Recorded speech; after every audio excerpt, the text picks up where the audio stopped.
Hello friends, welcome to my channel #creative Aarti Porwal. दोस्तों, मैं हूं आरती और आज हम बात करेंगे एक ऐसे स्टेट की जहां पर अभी भी एमबीबीएस की 105 सीटें वैकेंट हैं और दोस्तों यहां पर आप एडमिशन ले सकते हैं। तो दोस्तों पूरी न्यूज़ आपको बताऊंगी, लेकिन इसके पहले अगर अभी तक आपने मेरे चैनल को सब्सक्राइब नहीं किया है तो सब्सक्राइब कर लीजिए और उसके आगे जो बेल आइकन का बटन है उसे भी प्रेस कर दीजिए ताकि सारी लेटेस्ट इन्फॉर्मेशन आपको मिलती रहे। और अगर आपको ये वीडियो अच्छा लगे तो इसको लाइक और शेयर भी करिएगा। तो चलिए दोस्तों बात कर रहे हैं कर्नाटका की। दोस्तों बेंगलुरु में 105 एमबीबीएस की सीटें अभी भी वैकेंट हैं, लेकिन ये सीटें मैनेजमेंट कोटा की हैं। और आपको बता दूं कि as many as 105 MBBS seats under the management quota in Karnataka have remain unfilled with admission to undergraduate medical seats ending on 15 January. Medical Education Department officials said no seat goes vacant and one or two may remain vacant due to errors in the admission process. Official in the Rajiv Gandhi University of Health Science, the umbrella variety for medical college, said there are over 7,500 MBBS seats in state. This year, the unfilled seats are as high as 30 in a college in Devanhali, 22 in an Anekal College and 14 in a Bidrahali College. A new medical college in Bengaluru has 10 seats vacant.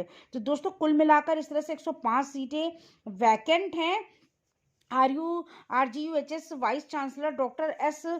Sachidanand said private colleges have blaming the confusion over the last date for admission for the seats getting no students.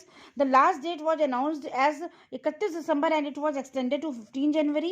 Many colleges said they were not informed of this extension. Usually no MBBS seats goes vacant. तो उन्होंने इस पर सफाई देते हुए ये कहा है कि सारी सीटें फिल हो जाती, लेकिन कंफ्यूजन हो गया था। जैसा कि आपको मालूम है, एमबीबीएस की जो एडमिशन की डेट है वो 15 जनवरी तक बढ़ा दी गई थी। पहले ये 31 दिसंबर थी, तो शायद स्टूडेंट्स को ये सूचना नहीं मिली और वो एडमिशन नहीं ले पाए और सीटें खाली रह गई हैं।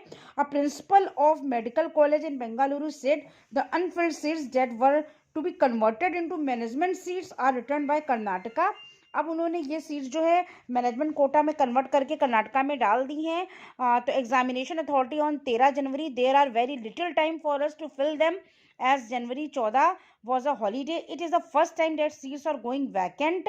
The chairman of another medical college in Bengaluru said, since the last date for dental seats was extended to 31 January, parents expected the last date for MBBS seat to be extended and unfortunately did not come to take seats.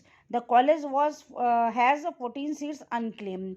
और दोस्तों आपको ये भी बता दूं, जैसा कि BDS की काउंसलिंग के लिए डेट बढ़ाई गई है, एडमिशन के लिए कर दी गई है 31 दिसंबर, तो शायद लोगों को मिसअंडरस्टैंडिंग हो गई। उनको लगा कि एमबीबीएस के लिए ये डेट बढ़ाई गई है और अभी तक कोई भी सीट लेने नहीं आया।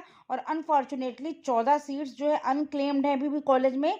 और college blame confusion over admission date VC.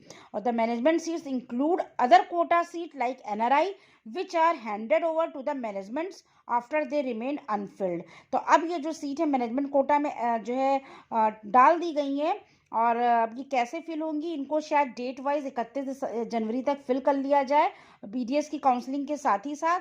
तो कर्नाटका में दोस्तों ये बेंगलुरु में यह भी न्यूज़ निकल कर आई है कि अब की बार 105 सीटें एमबीबीएस की किसी कंफ्यूजन के कारण खाली रह गई हैं। तो दोस्तों ये पूरी न्यूज़ थी कर्नाटका की। अगर आपको ये न्यूज़ अच्छी लगी हो तो मेरे चैनल को सब्सक्राइब करिएगा और मेरे वीडियो को लाइक और शेयर करिएगा। Thank you.